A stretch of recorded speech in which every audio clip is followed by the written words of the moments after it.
പ്രിയപ്പെട്ട വിദ്യാർത്ഥികളെ, +1 ഫിസിക്സിലെ 8ാമത്തെ chapter gravitation, അതിലെ ഫോക്കസ് ഏരിയ ടോപ്പിക്സ് എന്താണെന്ന് നോക്കാം.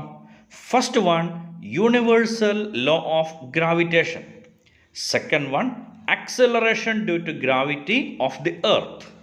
Third one, acceleration due to gravity below and above the surface of earth. ഇത്രയാണ് ഗ്രാവിറ്റേഷൻ എന്ന ചാപ്റ്ററിലെ ഫോക്കസ് ഏരിയ ടോപ്പിക്സ്. നമുക്ക് ചാപ്റ്ററിലേക്ക് നീങ്ങാം. First topic, Newton's law of gravitation, അതിൻ്റെ statement. Every body in the universe attracts every other body with a force which is directly proportional to product of their masses and inversely proportional to the square of distance between them. രണ്ട് മാസുകൾക്കിടയിലുള്ള force അവരുടെ മാസുകളുടെ പ്രൊഡക്റ്റിന് directly പ്രൊപ്പോർഷണലാണ്, ഡിസ്റ്റൻസിൻ്റെ സ്ക്വയറിന് inversely പ്രൊപ്പോർഷണലാണ്. The direction of the force is along the line joining the center of mass of the two bodies. രണ്ട് ഒബ്ജക്റ്റുകളുടെ centre of മാസിൽ നിന്ന് വരയ്ക്കുന്ന line ജോയിനിങ്ങിലായിരിക്കും അവരുടെ direction of force. The force of attraction between any two bodies in the universe is called gravitation, whereas the force of attraction between Earth and a body near the surface of Earth is called gravity. രണ്ട് ഒബ്ജക്റ്റുകൾക്കിടയിലുള്ള ഫോഴ്സിനെ gravitation എന്നും എർത്തുമായി connect ചെയ്തിട്ടുള്ള ഫോഴ്സിനെ നമ്മൾ gravity എന്നും പറയുന്നു. ഇനി Newton's law of ഗ്രാവിറ്റേഷൻ്റെ equation. Consider two masses m1 and m2 separated by a distance r as shown in figure or in the screen.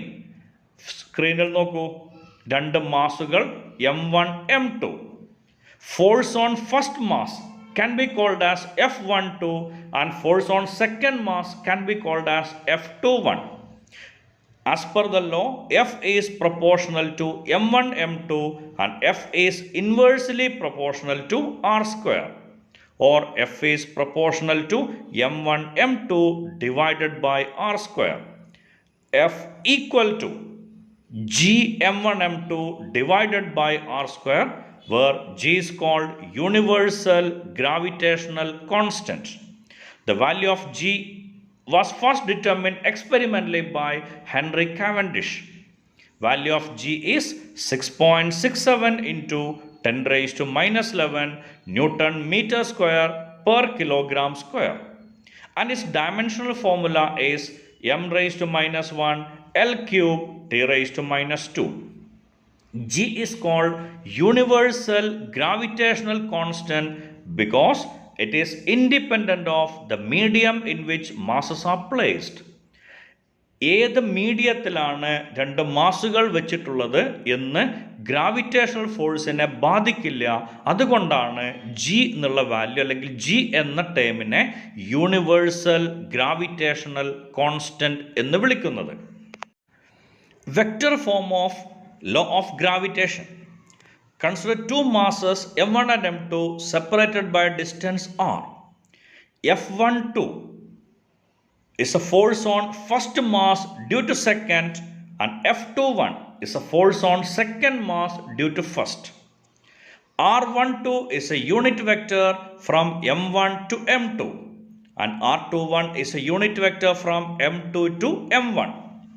Then F12 equal to G m1 m2 divided by r square into vector r12, and F21 is G m1 m2 divided by r square into vector r21. R12 is equal to minus r21, hence F12 equal to minus F21 forms action-reaction pairs. So, the law of gravitation obeys Newton's third law of motion. അടുത്ത topic, properties of gravitational force. It's always attractive in nature. It obeys inverse square law. Inverse square law in mechanics is Newton's law of gravitation. It's a long range force and it extends up to infinity. It is the weakest force in the nature. It's a central force and hence it's a conservative force. ഒന്നുകിൽ സെൻറ്ററിലേക്ക് അല്ലെങ്കിൽ സെൻറ്ററിൽ നിന്ന് പുറത്തേക്ക് അങ്ങനെയുള്ള ഫോഴ്സിനെയാണ് നമ്മൾ central force എന്ന് പറയണത്. It obeys principle of super position. ഒരുപാട് ഫോഴ്സുകൾ ഒരു സിസ്റ്റത്തിൽ ആക്ട് ചെയ്യുന്നുണ്ടെങ്കിൽ total force will be vector some of individual forces. അതിനെ വിളിക്കണ പേരാണ് super position. It is independent of the medium between the objects and it obeys Newton's third law. Then, in the motion under central force, the angular momentum is always conserved. That's why the angular momentum in planetary motion is conserved.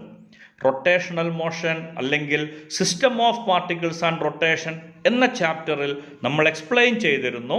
Planetary മോഷനിൽ സണ്ണിന് ചുറ്റും planets move ചെയ്യുമ്പോൾ angular momentum conserve ആയിരിക്കും. Central force ഉള്ള സിസ്റ്റത്തിൽ angular momentum conserved ആണ്. Force of attraction between a hollow spherical shell of uniform density and a point mass situated outside is just as if the entire mass of the shell is concentrated at the center of the shell.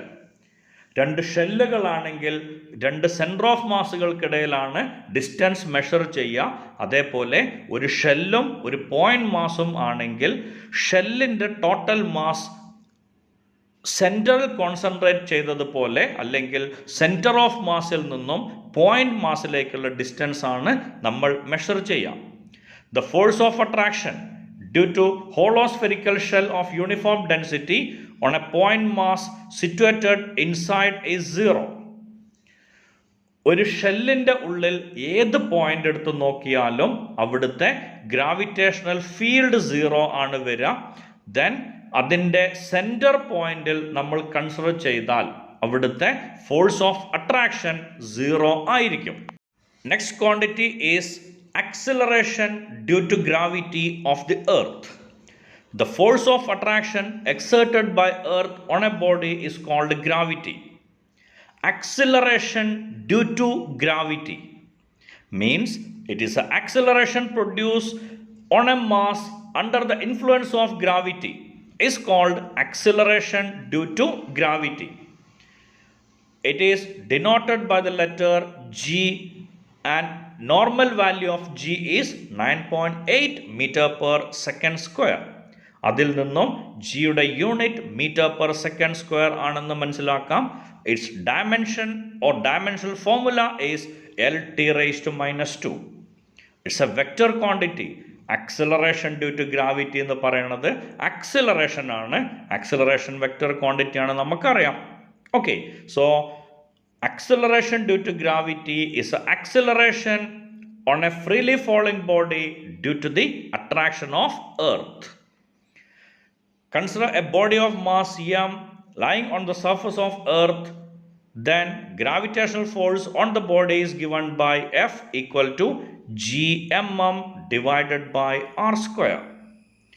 M, capital M is a mass of earth, r is a radius of earth and small m is the mass of the body. Then F is equal to mg. ആ രണ്ട് ഫോഴ്സുകൾ equate ചെയ്യുമ്പോൾ m g equal to G M divided by R square. ഒരു m cancel ആയി പോവും. അപ്പോൾ നമുക്ക് answer കിട്ടും acceleration due to gravity small g equal to G M divided by R square. Equation സ്ക്രീനിൽ നോക്കൂ. As mass m equal to volume into density. നമുക്കറിയാം density എന്ന് പറഞ്ഞാൽ mass by volume. So mass equal to volume into density. Then g equal to G by R square into 4/3 πr³ into raw.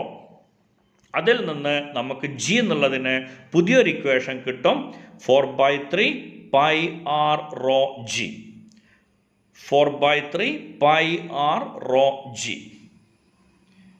Then acceleration due to gravity യുടെ equation ഒരിക്കൽ കൂടെ നോക്കിയാൽ small g equal to gm divided by r square means the value of g depends on mass of the earth or mass of the planet, radius of the earth or radius of the planet, density of the planet, and it is independent of the mass and shape of the object. നമ്മൾ consider ചെയ്യുന്ന ഓബ്ജക്റ്റിൻ്റെ ഷേപ്പോ ഓബ്ജക്റ്റിൻ്റെ മാസോ acceleration due to ഗ്രാവിറ്റീനെ ഒരു കാരണവശാലും ബാധിക്കില്ല. മീൻസ് 1 കിലോഗ്രാമുള്ള ഒരു ഓബ്ജക്റ്റ് താഴേക്കിട്ടാലും 10 കിലോഗ്രാമുള്ള ഓബ്ജക്റ്റ് താഴേക്കിട്ടാലും അതിനുണ്ടാവുന്ന acceleration due to gravity same ആയിരിക്കും. It is 9.8 metre per second square. Table നോക്കൂ. G versus g. Acceleration due to gravity. The acceleration experienced by a body under free fall due to the gravitational force of a massive body. Then it changes from place to place. Acceleration due to gravity on the surface of Earth is 9.8 meter per second square. Its unit is meter per second square. Then universal gravitational constant. The force of attraction between two objects of unit masses separated by distance at anywhere in this universe. Separated by unit distance at anywhere in this universe. നമുക്കറിയാം F equal to G m1 m2 divided by r square. രണ്ട് മാസുകളും 1 kilogram വീതം ആവുകയും distance 1 metre ആവുകയും ചെയ്താൽ F is equal to G കിട്ടും. And its value is 6.67 into 10 raised to minus 11 Newton meter square per kilogram square, and it is constant at any point in this universe. അതിൻ്റെ unit നമ്മൾ already പറഞ്ഞു. അടുത്ത ടോപ്പിക്കിലേക്ക് കയറാം. Acceleration due to gravity above and below the surface of Earth. Variation of G with height. സ്ക്രീനിൽ figure കൊടുത്തിട്ടുണ്ട്, കൃത്യമായി നോക്കുക. എർത്തിൻ്റെ സർഫസിൽ ഒരു ഓബ്ജക്റ്റ് വെച്ചാൽ g equal to G M divided by R square. സർഫസിൽ നിന്ന് എച്ച് ഹൈറ്റിലുള്ള എ എന്ന് പറഞ്ഞ പോയിന്റിൽ ഓബ്ജക്റ്റ് വെച്ചാൽ g h equal to G M divided by R plus h whole square. Okay, ആ രണ്ട് ഇക്വേഷൻസിനെ സോൾവ് ചെയ്യുമ്പോൾ നമുക്ക് ആൻസർ കിട്ടും g h equal to g R square divided by R plus h whole square. We have g h equal to g R square divided by R square into 1 plus h by R whole square. ഡിനോമിനേറ്ററിൽ നിന്ന് R square പുറത്തെടുക്കുകയാണ്. R square cancel ചെയ്യും. ഡിനോമിനേറ്ററിലെ 1 plus h by R whole സ്ക്വയറിനെ മുകളിലേക്ക് കൊണ്ടുപോകുമ്പോൾ -2 എന്ന് വരും. G into 1 plus h by R whole raise to -2. G h by g equal to 1 minus 2h by R, or gh equal to g into 1 minus 2h by R. gh equal to g into 1 minus 2h by r. ഈ equation നമുക്ക് ഉപയോഗിക്കാൻ പറ്റുക ചെറിയ ഹൈറ്റുകൾക്ക് മാത്രം.